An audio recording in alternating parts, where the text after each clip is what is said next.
അൽഹംദുലില്ലാഹ് വസ്സലാത്തു വസ്സലാമു അലാ റസൂലില്ലാഹ് വഅലാ ആലിഹി വസഹ്ബിഹി അജ്മഈൻ. പ്രിയ സഹോദരി സഹോദരൻ,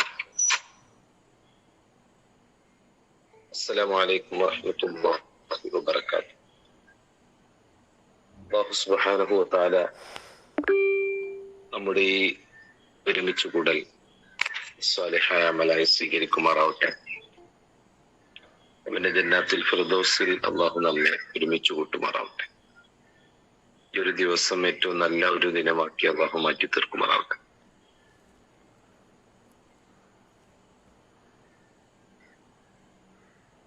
ഒരു വലിയ കെട്ടിടത്തിന്റെ നിർമ്മാണം നടന്നുകൊണ്ടിരിക്കെ ഒരാൾ അതിലെ പണിയെടുക്കുന്ന ജോലിക്കാരോട് ഓരോരുത്തരോടും ആദ്യം ഒരാളോട് ചോദിച്ചു, താങ്കൾ എന്താണ് ചെയ്യുന്നത്? അദ്ദേഹം പറഞ്ഞു, താങ്കൾ കണ്ടില്ലേ, ഞാൻ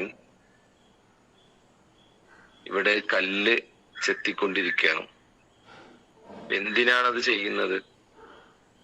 അത് ജീവിച്ചു പോണ്ടേ, ആ ഒരു ലക്ഷ്യത്തോടു കൂടെ ചെയ്യണം.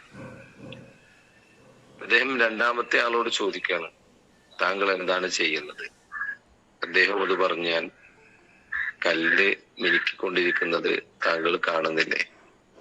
എന്തിനാണ് താങ്കൾ ഈ ജോലി ചെയ്യുന്നത്? അദ്ദേഹം പറഞ്ഞു, ഈ ജോലി എടുത്ത് വൈകുന്നേരമായാൽ എനിക്ക് എന്റെ യജമാനൻ മുതലാളി പ്രതിഫലം നൽകും. ആ പ്രതിഫലം ലഭിക്കുന്നതിന് വേണ്ടിയിട്ടാണ് ഞാൻ ചെയ്യുന്നത്. മൂന്നാമത്തെ ആളോടും ഇതേ ചോദ്യം ഒരാൾ ചോദിച്ചപ്പോ അദ്ദേഹം മറുപടി പറഞ്ഞത്, കണ്ടില്ലേ, ഞാൻ മനോഹരമായ വലിയ ഒരു കെട്ടിടം പണിതുകൊണ്ടിരിക്കുകയാണ് എന്നാണ് അദ്ദേഹം മറുപടി പറഞ്ഞത്. മൂന്ന് പേരും ഒരേ കാര്യമാണ് ചെയ്യുന്നത്. പക്ഷെ മൂന്ന് പേരും ആ ജോലിയോടുള്ള സമീപനം, അതുപോലെ തന്നെ അവരുടെ ലക്ഷ്യം എന്നുള്ളത് വ്യത്യസ്തമാണ്. ഇത് സാധാരണ നമ്മൾ കേൾക്കുന്ന ഒരു കഥയാണ്. ഇത് നമ്മുടെ നോമ്പുമായി ബന്ധപ്പെടുത്തി നോക്കുമ്പോൾ, നോമ്പ് അവസാനിക്കാറായി, നമുക്ക് ഈ മൂന്ന് രൂപത്തിലുള്ള സമീപനം നോമ്പിനോടും നമുക്കൊക്കെ ഉണ്ടാവും. എന്തിനാണ് നോമ്പെടുക്കുന്നത് എന്ന് ചോദിക്കുമ്പോൾ എല്ലാവരും നോമ്പെടുക്കുന്നതാണ്. അതിന്റെ കൂട്ടത്തില് ഞാനും ഇങ്ങനെ നോമ്പെടുത്തു പോവുകയാണ്. ചിലപ്പോ നമ്മൾ പറയും, രണ്ടാമത്തെ ആള് പറഞ്ഞതുപോലെ എനിക്ക് അള്ളാന്റെ അടുത്ത് നിന്ന് പ്രതിഫലം കിട്ടാൻ വേണ്ടിയിട്ടാണ് ഞാൻ നോമ്പെടുക്കുന്നത്. മൂന്നാമത്തെ ആള് പറഞ്ഞത്, ഞാൻ വലിയൊരു മണിമാളിക ഉണ്ടാക്കുകയാണെന്ന് പറഞ്ഞതുപോലെ നമുക്ക് നോമ്പ് എന്നുള്ളത് നമ്മെ തന്നെ മാറ്റിപ്പണിയാനുള്ള ഒരു അവസരമായിട്ട് നോമ്പിനെ കാണുമ്പോൾ നോമ്പ് നമുക്ക് മനോഹരമായി തീരും. നോമ്പിന്റെ അവസാനത്തിൽ ഇങ്ങനെ പറയാൻ കാരണം, നമ്മളിപ്പോ നോമ്പെടുത്തു, 27 നോമ്പുകൾ പൂർത്തീകരിച്ചു. ആ സമയത്ത് നമ്മൾ എന്തിനാ നോമ്പെടുത്തതെന്ന് ചോദിക്കുമ്പോ നമുക്കൊരു ഉത്തരം ഉണ്ടാവണം. അത് നമ്മള് ഈ ഒരു മാസം കൊണ്ട് നമ്മൾ പുതിയൊരു ഞാനായിട്ട്, പുതിയൊരു നമ്മളായിട്ട് നമ്മൾ നമ്മെ തന്നെ മാറ്റിയെടുത്തിട്ടുണ്ട്.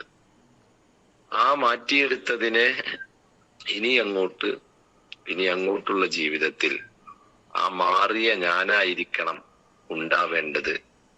അങ്ങനെ ഒരു സമീപനമാണ്, അങ്ങനെ ഒരു കാഴ്ചപ്പാടാണ് നോമ്പിനോടും നോമ്പിന്റെ ലക്ഷ്യത്തോടും നമുക്ക് ഉണ്ടാവേണ്ടത്. പരിശുദ്ധ ഖുർആൻ ഇതുപോലെ 3 ആളുകളെ പരിചയപ്പെടുത്തുന്നുണ്ട്. മിൻഹും വാലിമുൻ ലിനഫ്സിഹി എന്ന ഒരാളെ പറഞ്ഞത്, സ്വന്തത്തോട് തന്നെ അക്രമം ചെയ്തവൻ. രണ്ടാമത്തെ ആളെ പരിചയപ്പെടുത്തി ഒമിൻഹും മുഖ്തസിദ്, മിതമായി കാര്യങ്ങൾ ചെയ്യുന്നയാള്. മൂന്നാമത്തെ കൂട്ടരെ കുറിച്ച് പറഞ്ഞു, ഒമിൻഹും സാബിഖും ബിൽ ഖൈറാത്ത്, നന്മയിൽ മുന്നേറിയവൻ. ഈ 3 കാര്യവും അത് ഖുർആനും വിശ്വാസവും ഇസ്ലാമിക കാര്യങ്ങളൊക്കെ കൈകാര്യം ചെയ്യുന്നതുമായി ബന്ധപ്പെട്ട് ഖുർആൻ പറഞ്ഞതാണ്. ഇതൊക്കെ നോമ്പിനും ബാധകമാണ്. വാലിമുല്ലി നഫ്സി എന്ന് പറഞ്ഞാൽ അങ്ങനെയുള്ള നോമ്പിനെ കുറിച്ച് പറഞ്ഞിട്ടുണ്ട്. അവന് നോമ്പൊക്കെ എടുത്തിട്ടുണ്ടാവും, പക്ഷെ പട്ടിണിയും ദാഹവും മാത്രമാണ് അവന് ബാക്കി ഉണ്ടാവുക.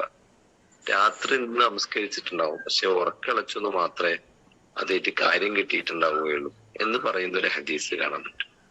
കാരണം അങ്ങനെ സ്വന്തത്തോട് അക്രമം കാണിച്ച് വെറുതെ പട്ടിണി കിടന്ന് ശരീരത്തെ ക്ഷീണിപ്പിച്ച് നോമ്പെടുത്ത ആളുകൾ ഉണ്ടാവും. ആണ് വാലിമുല്ലി നഫ്സിഹി എന്ന് പറഞ്ഞാൽ.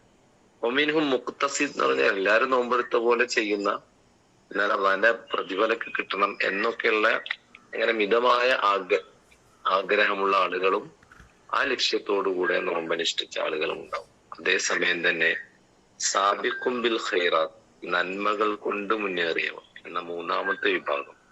അതിനുശേഷമാണ് അവർക്ക് സ്വർഗമുണ്ട്, ഏദൻ തോട്ടമുണ്ട്, സ്വർഗത്തിലെ കുറെ സൗകര്യങ്ങളെ കുറിച്ചും അവിടെ കിട്ടുന്ന അനുഭൂതികളെ കുറിച്ചൊക്കെ ഖുർആൻ ആയത്തിന് ശേഷം വിശദീകരിക്കുന്നുണ്ട്. അസ്സാബിഖൂന അസ്സാബിഖൂൻ ഉലൈക്കൽ മുഖറബൂൻ എന്ന് ഖുർആൻ മറ്റൊരിടത്ത് പറഞ്ഞിട്ടുണ്ട്. എന്ന് പറഞ്ഞാൽ മുന്നേറുന്നവർ.